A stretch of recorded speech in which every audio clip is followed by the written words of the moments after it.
بسم اللہ الرحمن الرحیم۔ ہم وضو کے طریقے کے بارے میں وضو کے فرائض پڑھ رہے تھے، اور وضو کے فرائض میں جو مختلف مسائل ہیں ان کے بارے میں بات چل رہی تھی۔ اس کے بارے میں پچھلے سبق میں اگر کسی کے بارے میں کوئی سوال ہو وہ بھیج سکتا ہے تاکہ اس کو کلیئر کر کے پھر آگے چلا جا سکے۔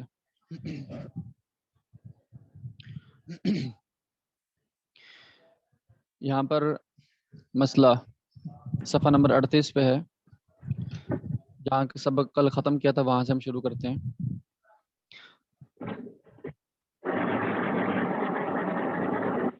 یہ مسئلہ ہم دوبارہ پڑھتے ہیں کہ داڑھی یا مونچھ یا بھویں اگر اس قدر گھنی ہو کہ کھال نظر نہ آئے تو اس کھال کا دھونا جو اس سے چھپی ہوئی ہے فرض نہیں ہے، بلکہ وہ بال ہی قائم مقام کھال کے ہیں۔